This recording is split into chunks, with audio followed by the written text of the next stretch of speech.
আবার কেউ বলছে না আল্লাহ আরশের উপরে সমুন্নত হয়েছেন, এটা একজনের বিশ্বাস। সবাই তো বিশ্বাস করলেন, কিন্তু এখানে কারো মানহাজ ঠিক, কারো মানহাজ ঠিক নয়। যারা বলছেন আল্লাহ সব জায়গাতে আছেন, তারা একটা বিশ্বাসের ভিত্তিতে বলছেন। যারা বলছেন আল্লাহ আরশে সমুন্নত, তারা একটা বিশ্বাসের উপর ভিত্তি করে বলছেন। কিন্তু সবাই তো বিশ্বাস করলো, কোনো না কোনো ভাবে বিশ্বাস করলো, কিন্তু মানহাজটা কি হবে? রাসূল সাল্লাল্লাহু আলাইহি ওয়াসাল্লাম যেভাবে বিশ্বাস করেছে, সাহাবীগণ যেভাবে বিশ্বাস করেছে, ওইভাবে বিশ্বাস করতে হবে। সাহাবীগণ আল্লাহকে বিশ্বাস করে তিনি আছেন আরশে সমুন্নত। কোথায়? আরশে। তার দলিল কি? 537 নম্বর হাদিস, সহিহ মুসলিম। মুয়াবিয়া বিন জাহেমা, মুয়াবিয়া বিন হাকামা সুলামি, এই লোকটা রাসূল সাল্লাল্লাহু আলাইহি ওয়াসাল্লামের কাছে এসে বললেন, আল্লাহর নবী, কানাতলি জারিয়াতুন, আমার একটা দাসী ছিল, তারা কানামাল্লি কিবাল উহুদ ওয়াল জাওয়ানিয়া, আমার দাসীটা উহুদ উপত্যকায়, উহুদ পাহাড়ের পাশে, জাওয়ানি উপত্যকার পাশে ছাগল চড়াতো। আমি একদিন ইত্তালাতু জাতা ইয়াউমিন, আমি একদিন লক্ষ্য করে দেখলাম, ফায়দা জিবুকাল যাহাবু বিশাতিম মিন গানামিহা, আমার ওই ছাগলগুলি নেকড়ে বাঘ, একটা নেকড়ে বাঘ একটা ছাগলকে ধরে নিয়ে চলে গেল। আনা রজুলুম মিন বানি আদম, আমি তো একজন আদমের সন্তান, যতই সাহাবী হই আমি তো একজন আদমেরই সন্তান। আসাফু কামায়া সাফোনা, মানুষ যেভাবে রাগান্বিত হয় আমিও রাগান্বিত হয়ে আমি আমার ওই দাসী, 8-9 বছরের মেয়ে শিশু দাসী, তাকে একটা চড় মেরেছি। যে কেমন ভাবে ছাগল চড়াও, যে ছাগলটা নেকড়ে বাঘ নিয়ে যাই। আমি চড় মারার পরে নিজেকে খুব অপরাধ বোধ করছি, আমি আপনার কাছে চলে আসলাম। আফালা তুকুহা, আফালাউ তিকুহা, আমি কি দাসীকে মুক্ত করে দিলে চড় মারার পাপ আল্লাহ ক্ষমা করবেন? রাসূল বলছেন, আতিনি বিহা, আচ্ছা পরে দেখা যাবে, আগে তুমি ওই দাসীকে নিয়ে আসো। ফাতাইতুহু বিহা, আমি যখন দাসীকে, 8-9 বছরের মেয়ে শিশু আমার দাসী, তাকে যখন আমি রাসূলের কাছে নিয়ে আসলাম, কথা ছাড়াই তিনি বলছেন, বলো তো আইনাল্লাহ, আল্লাহ কোথায় আছে? তখন দাসী ছাগলের রাখাল বলছে, ফিসসামায়ে, আল্লাহ আছেন আকাশে, আল্লাহ আছেন আকাশে, আল্লাহ আছেন অপরে। মান আনতা, মান আনা, বলো তো আমি কে? তখন আনতা রাসূলুল্লাহ, আপনি আল্লাহ রাসূল। রাসূল বলছেন, শোনো, ফাইন্নাহা মুমিনা, এ হচ্ছে মুমিনা নারী, তুমি একে এখন আজাদ করে দাও। দাসী, এটা সাহাবী হাদিসটা বর্ণনা করলেন, মুহাম্মদ সাল্লাল্লাহু আলাইহি সাল্লাম তিনি স্বীকৃতি দিলেন। দাসী বললেন আল্লাহ আরশে, আল্লাহ আরশে থাকেন, আল্লাহ আরশে সমুন্নত। রাসূল সাল্লাল্লাহু আলাইহি সাল্লাম বললেন, হ্যাঁ, এটাই সঠিক আকীদা, এটাই সঠিক মানহাজ, এর ভিতরে সঠিক ঈমান আছে, কাজেই তুমি একে মুক্ত করে দাও। তার মানে আপনিও বিশ্বাস করেন আল্লাহ আছেন, কিন্তু আপনার বিশ্বাসটা আল্লাহ সব জায়গাতে, আর সাহাবীদের বিশ্বাসটা আল্লাহ আরশের উপরে। আপনিও বিশ্বাস করেন আল্লাহ আছে, কিন্তু আপনার বিশ্বাসটা আল্লাহ সব জায়গাতে, কিন্তু সাহাবীদের বিশ্বাসটা আল্লাহ সব জায়গাতে নন। আল্লাহ আছেন আরশে, তিনি আরশে সমুন্নত। তার মানে আপনার বিশ্বাসটাই শেষ নয়, আপনার মানহাজটা দরকার। সেই মানহাজটা কাদের মতো হতে হবে? সাহাবীদের মতো। সাহাবীদের মানহাজ আল্লাহ আরশে সমুন্নত। আশ্চর্য কথা, আপনার হুজুর 36 বছর সহিহ মুসলিমের দার্স দেয়, 36 বছর, 50 বছর মুসলিমের দার্স দেয়, তারপরেও আপনার হুজুর বলছে আল্লাহ সব জায়গাতে থাকে। আরে রাখাল জানে আল্লাহ আরশে সমুন্নত, এদেশের বেদাতি কাকমোল্লা বলছে আল্লাহ সব জায়গাতে থাকে, রাখালের চাইতে অশিক্ষিত। এটা রাখাল জানে আল্লাহ সব জায়গাতে আছে, ওকে রাখালের কাছে গিয়ে দার্স নিতে হবে। এটাই হচ্ছে সঠিক মানহাজ। বিশ্বাস করেন আল্লাহ আছেন, আপনার বিশ্বাস সব জায়গাতে, সাহাবীদের বিশ্বাস আল্লাহ আরশের উপরে। এটাই হলো মানহাজ। মানহাজ আমার আকীদাকে কন্ট্রোল করবে, আমার বিশ্বাসকে কন্ট্রোল করবে। আমি যা কিছু করছি আমার সেটাকেই কন্ট্রোল করবে মানহাজ। এবারে আসেন আকীদার বিষয়। রাসূল সাল্লাল্লাহু আলাইহি সাল্লাম বলছেন যে তোমরা ওইভাবে আকীদা পোষণ করো। আল্লাহ বলছেন তোমরা ওইভাবে আকীদা পোষণ করো, ওইভাবে বিশ্বাস স্থাপন করো যেইভাবে মুহাম্মদ সাল্লাল্লাহু আলাইহি সাল্লাম এবং সাহাবায়ে কেরাম আকীদা বিশ্বাস স্থাপন করেছে। আমার আকীদা, আমার বিশ্বাস রাসূল সাল্লাল্লাহু আলাইহি সাল্লামের সাথে মিলে যেতে হবে, সাহাবীদের সাথে মিলে যেতে হবে, তাহলে আমার আকীদা ঠিক থাকবে। এটা আকীদার দিকে বললাম। দেখেন মানহাজটা কি জিনিস? মানহাজ হচ্ছে নীতি পদ্ধতির নাম। আমি জীবনে যা কিছু করব সব আমার কন্ট্রোল করবে যে জিনিসটা, সেটা হলো মানহাজ। আল্লাহ সুবহানাহু ওয়া তাআলা বলছেন ওয়ামিম্মান খলাকনা উম্মাতুন ইয়াহদুনা বিল হাক্কি ওয়া বিহি ইয়াদিলুন। আমার সৃষ্টির ভিতরে একটি দল, আমার সৃষ্টির ভিতরে একটি সৃষ্টিগত দল হকের উপরে কায়েম থাকবে, তারা হক অনুযায়ী ইনসাফ প্রতিষ্ঠা করবে। রাসূল সাল্লাল্লাহু আলাইহি সাল্লাম বলছেন বাদাল ইসলামু গারিবান সায়উদু কামা বাদা। আমার এই রাসূল বলছেন ইসলাম এসেছে গরিব অবস্থায়, গরিব অবস্থায় ফিরে যাবে। ফাতুবালিল গোরাবা, তবে কম সংখ্যক লোক হবে সফল, তাদের জন্য জান্নাতে তোবা নামক গাছের সুসংবাদ। ইন্নাদ দীনা বাদা গরিবান, নিশ্চয় এই দিন সংখ্যালঘু অবস্থায় এসেছিল, আবার সংখ্যালঘুদের উপরে ফিরে যাবে। ওয়াহুমুল্লাযীনা ইসলিহুনা মা আফসাদান নাসু মিন বাদি মিন সুন্নতি, তবে যারা আমার বিনষ্ট সুন্নাতকে সংশোধন করে নিবে, ইসলাহ করে নিবে, তারা হবে সফল।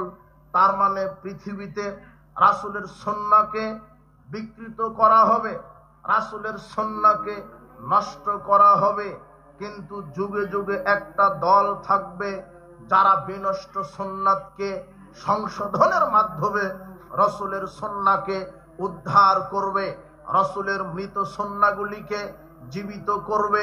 তারা কারা? সাওবান রাদিয়াল্লাহু আনহু বলছেন রাসূল সাল্লাল্লাহু আলাইহি ওয়াসাল্লাম বলেছেন লা তাযালু তায়ফাতুম মিন উম্মতি যাহিরিন আলাল হাক্কি লা ইয়াদুররুহুম মান খাযালাহুম হাত্তা ইয়াতি আমরুল্লাহি ওয়া হুম কাযালিক।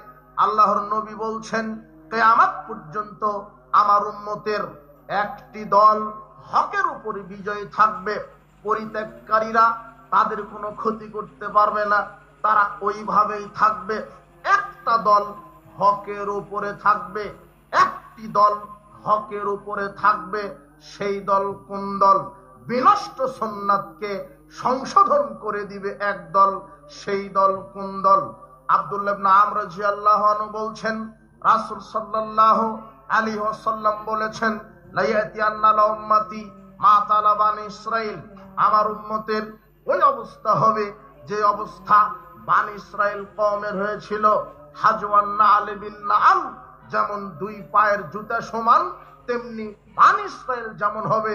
আমার মুসলিম উম্মতের মধ্যে অধিকাংশই মুসলিম উম্মত ইহুদি খ্রিস্টানের মতো হবে। হাত্তা ইন কানা মিনহুম মান আতা উম্মাহু আলানিয়া, যদি ইহুদি খ্রিস্টান মায়ের সাথে জেনা করে থাকে, লা কানা ফি উম্মতি মা ইয়াসনাউ যালিক, তাহলে মুসলমানেরাও মায়ের সাথে জেনার মতো পাপ করে থাকবে। ইন্না বানি ইসরাইলা তাফাররাকাত আলা সিনতাইনে ওয়া সাবঈনা মিল্লাতান, বানি ইসরাইল কওম বিভক্ত হয়েছিল 72 কাতারে। ওয়া তাফতারিকু উম্মতি আলা সালাসি ওয়া সাবঈনা মিল্লাতান, আর মুসলিম উম্মত, মুসলিম জাতি বিভক্ত হবে 73 কাতারে। কুল্লুহুম ফিন্নার, প্রত্যেক কাতার জাহান্নামে যাবে। ইল্লা মিল্লাতান ওয়াহিদাতান, এক কাতার মুসলিম জান্নাতে যাবে। সাহাবীগণ বললেন মান হিয়া ইয়া রাসূলুল্লাহ, সেই এক কাতার কোন মুসলিম?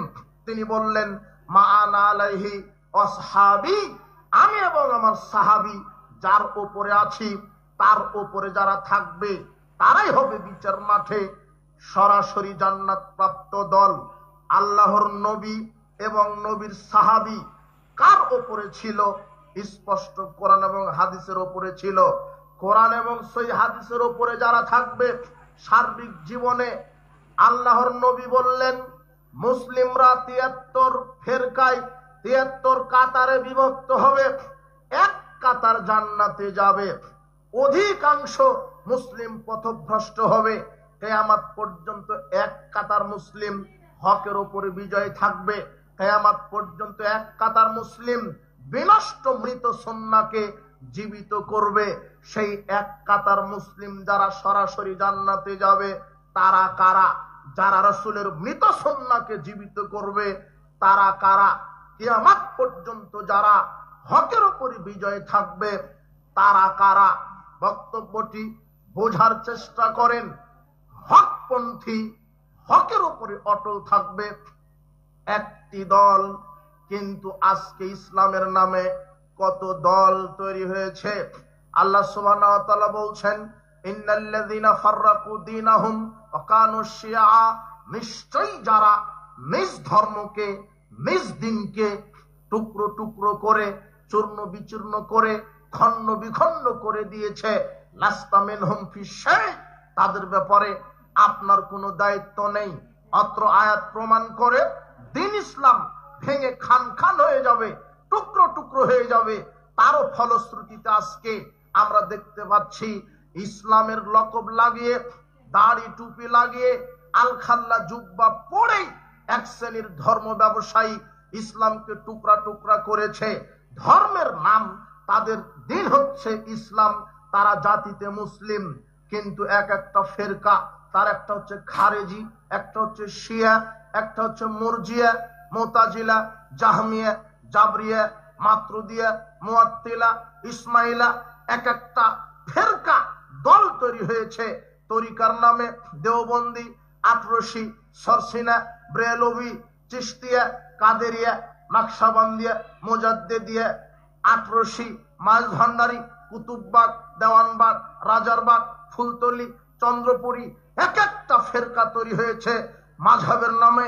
হানাফি, শাফি, মালাকি, হাম্বলি, এক একটা মাযহাব তৈরি হয়েছে। অথচ ইসলাম, দিন ইসলাম একটাই, কোরআন একটাই, আমাদের নেতা একজন মুহাম্মদ সাল্লাল্লাহু আলাইহি সাল্লাম। কিন্তু এত ফেরকা, এত টুকরা টুকরা করলো কে? কে করলো? আল্লাহ বলছেন কাযালিকা জাআলনা লিকুল্লি নাবিয়্যিন আদুওয়ান শায়াতিনাল ইনসি ওয়াল জিন্নে। আয়াতটা সূরা আনআমের 112 নম্বর আয়াত। খুব খেয়াল করে বক্তব্যটি বোঝার চেষ্টা করেন। আল্লাহ আয়াতে কি বলার চেষ্টা করলেন? আল্লাহ বলছেন শোনো, আমি এইভাবেই যুগে যুগে সমস্ত নবীদের উপরে শত্রু করেছিলাম। মানুষের মধ্য থেকে কিছু শয়তান, জিনদের মধ্য থেকে কিছু শয়তান। তার মানে সমাজে জিন শয়তানও বসবাস করছে, মানবরূপী শয়তানও বসবাস করছে। মানুষের মধ্যে শয়তান আছে, জিনদের মধ্যে শয়তান আছে। আল্লাহ সুবহানাহু ওয়া তাআলা এই কথা বলছেন ইউহি বা'দুহুম ইলা বা'দিন যুখরুফাল কওলি গুরুরা।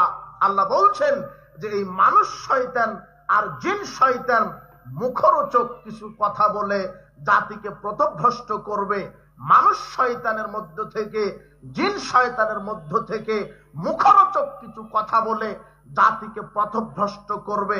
আল্লাহ বলছেন সূরা আনআমের 121 নম্বর আয়াতে ওয়াইন্নাশ শায়াতিনা, নিশ্চয় শয়তান, লা ইউহুনা, ওহী করে, ইলা আউলিয়াইহিম, তার প্রতিনিধিদেরকে, লিউজাদিলুকুম, যাতে তার প্রতিনিধি মানুষের সাথে তর্ক বিবাদ করতে পারে। শয়তান তার প্রতিনিধির কাছে ওহী করে। শয়তানের কিছু ডিলার আছে সমাজে, শয়তানের কিছু এজেন্ট আছে সমাজে, শয়তানের কিছু দালাল আছে সমাজে।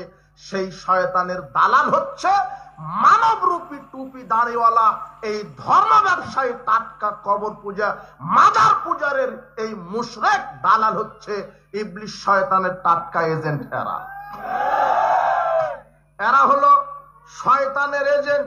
আর এই কথা আল্লাহ বলছেন, শয়তানের দালাল এরা মানবরূপী শয়তান। আব্দুল্লাহ ইবনে মাসউদ রাদিয়াল্লাহু আনহু বলছেন, হাদিসটা মুসনাদ আহমদের 4131 নম্বর হাদিস, মিশকাতের 166 নম্বর হাদিস, আল্লাহর নবী খত্তালানা রাসূলুল্লাহ সাল্লাল্লাহু আলাইহি ওয়াসাল্লাম, একদা আল্লাহর নবী রাস্তায় সোজা সহজ সরল একটা রেখা টানলেন, টেনে বলছেন হাদা সাবিলুল্লাহ, শোনো সাহাবীগণ, এটা হলো আল্লাহর পথ, আল্লাহর রাস্তা। সুম্মা খাত্তা খুতুতান আন ইয়ামিনিহি ওয়া আন শিমালিহি, এরপরে তিনি ডানে বামে আরো অনেক বক্ররেখা টানলেন।